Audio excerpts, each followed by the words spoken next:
Halo semuanya, selamat datang di Kuliner Gadget. Kali ini kita akan membahas suatu HP yang compact, performanya oke, dan kameranya bisa diandelin. HP apa itu? Ini dia, Samsung S10. Ya, siapa sih yang nggak kenal sama Samsung S10 series? HP ini tuh merupakan salah satu series flagship yang paling terkenal di masanya, dengan mengusung desain yang premium dan beda sama yang lain.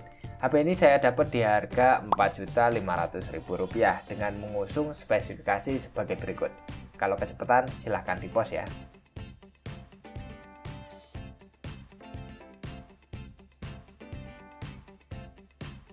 Gimana? Udah bacanya? Udah ya? Oke, skuy. Ya, walaupun HP ini tuh mantan flagship tahun 2019, tapi rasa flagshipnya tuh masih kental banget, men. Bodinya ringan, materialnya kaca, frame aluminium, layarnya lengkung, dan desainnya tuh beda banget sama HP-HP lain. Paling beda malah, orang lihat tuh langsung ngeh kalau ini tuh Samsung S10 series. Tapi percuma sih rasanya kalau ngeluarin duit 4 jutaan hanya buat ngejar desain doang. So, kita lanjut ke pengujian performa. Oh ya, di Samsung ini ada fitur yang namanya Game Booster yang bisa memblok semua pesan bahkan telepon. So, kita bisa lebih fokus buat main gamenya. Ada juga fitur kunci sentuhan yang biar nggak salah sentuh saat kita tinggal gamenya. Dan kita bisa buka kuncinya kalau kita mau mainin gamenya lagi. Oke, kali ini kita klasikan aja ya. Dan oh iya, untuk grafik, settingan grafik kita dapat rata kanan dan settingan ultranya aktif. So, udah mantep banget kalau cuman sekedar buat mainin Mobile Legends. Oke, nggak usah basa-basi lagi, lanjut aja kita ke gameplaynya. Kali ini saya pakai Hero Aulus biar efeknya tuh kelihatan rame dan penuh gitu ya. Dan biar kelihatan mulus atau enggaknya saat gameplay. Dan kalau dilihat di sini sih mulus lancar ya, nggak ada gangguan sama sekali. Frame drop juga nggak ada di sini. Untuk konsumsi daya buat main selama 25 menit, baterainya itu berkurang sebanyak 8%. Untuk ukuran HP tahun 2019 sih ini masih tergolong awet ya sebenarnya. Oke, selanjutnya kita lanjut aja ke game PUBG Mobile. Oke, sekarang kita udah masuk settingan grafik. Kita lihat di sini secara default HD Extreme ya. Tapi kalau dimentokin kita dapat HDR Extreme atau 40 fps lah secara rata-rata. Ini udah lumayan banget sih buat ukuran HP 4 jutaan zaman sekarang.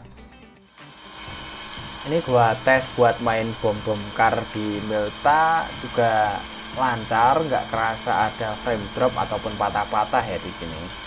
Masih oke lah.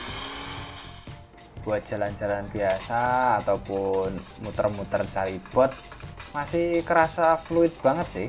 Overall sih sampai di sini masih no complaint. Dan di sini gameplay selama 20 menit baterainya berkurang 7%. Ya lumayan lah. Lanjut ke game selanjutnya yaitu Genshin Impact. Ya, untuk game kali ini kita lihat di settingan grafisnya kita dapat secara default di settingan low 30 fps dan kita nggak akan maksain ke 60 fps atau highest 60 fps karena kita tahu diri ya, kita setting aja ke lowest 30 fps. Dengan settingan lowest 30 fps main di HP ini tuh kerasa nyaman dan fluid banget walaupun agak terasa sedikit hangat di bagian belakangnya. Ya ini wajar sih mengingat Samsung S10 ini sih ukurannya compact yang sebenarnya sih bukan didesain buat gaming tapi masih oke banget sih ini hitungannya. Untuk gameplay selama 20 menit baterainya itu berkurang 8% ya dan bodi belakangnya itu udah mulai panas. Tapi masih bisa dimaklumi lah ya.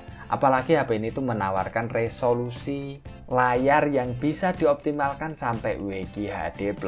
Dan kualitasnya tuh bisa dilihat kalau layar ini tuh emang kualitas flagship. Kecerahannya oke, detail warnanya itu dapet, kerasa vivid banget gitu. Ya nggak usah ditanyain lagi lah ya layar besutan Samsung ini.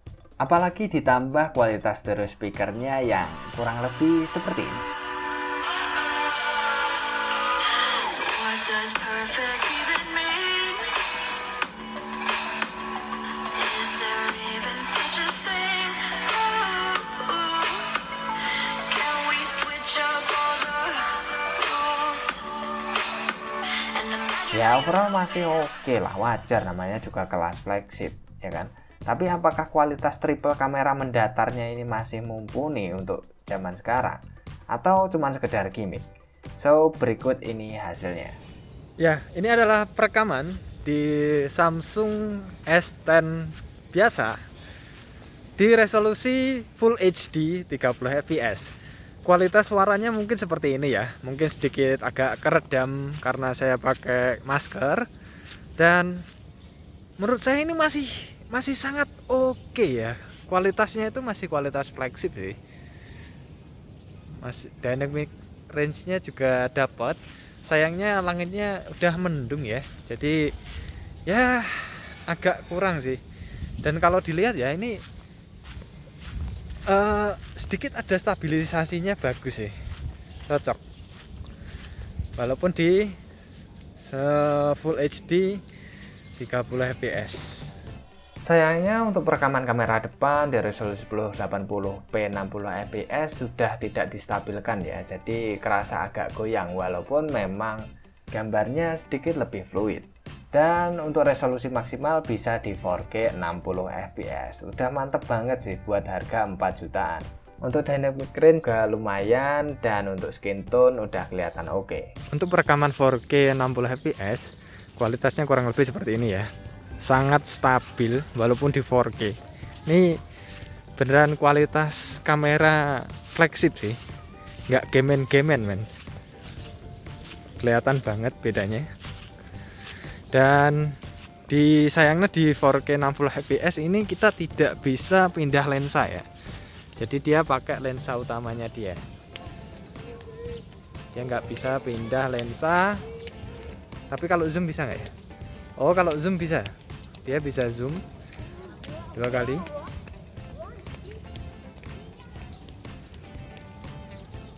Dan maksimal zoom hybrid 10 kali. Tapi dia hanya zoom aja sih. Tapi menurut saya nggak usah di zoom lah ya.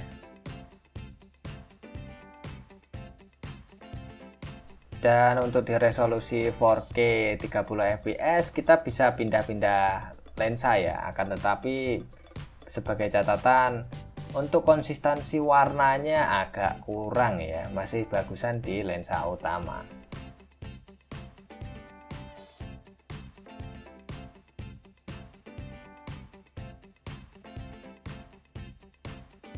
Dan sedikit catatan, untuk kameranya agak kurang stabil ya auto brightness-nya. Jadi kelihatan terang gelap gitu sih, agak sensitif banget sama cahaya. Tapi kalau kondisi cahaya cukup, detail dan warnanya itu benar-benar bisa keluar. Makanan itu jadi kelihatan lebih tasty gitu. Tapi semua itu berubah kalau kondisi cahaya gelap. Noise ada di mana-mana, detailnya nggak ada. Beda banget lah. Bisa dilihat saat transisi cahaya cukup dan cahaya gelap. Hasilnya kerasa jomplang gitu.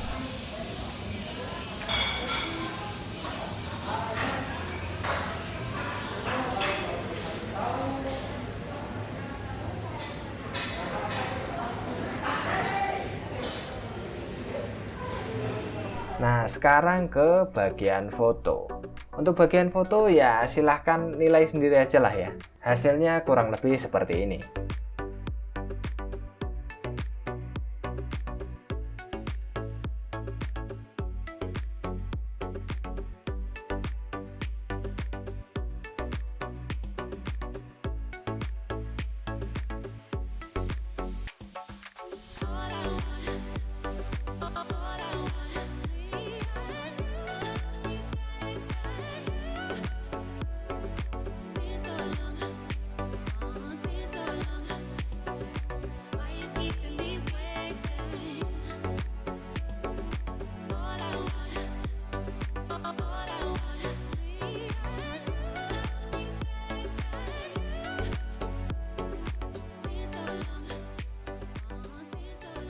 So, menurut kalian gimana sih dengan harga 4 jutaan dapat yang seperti ini? Untuk kamera oke lah, foto-foto bisa diandelin, video juga oke. Performa juga masih mumpuni, bobot ringan.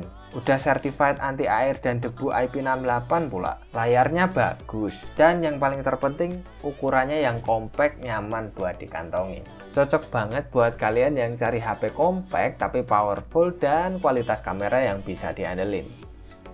Akan tetapi, buat kalian yang memang cari HP yang dengan ukuran layar yang gede, baterai yang bisa diandelin seharian, ini jelas gak cocok buat kalian.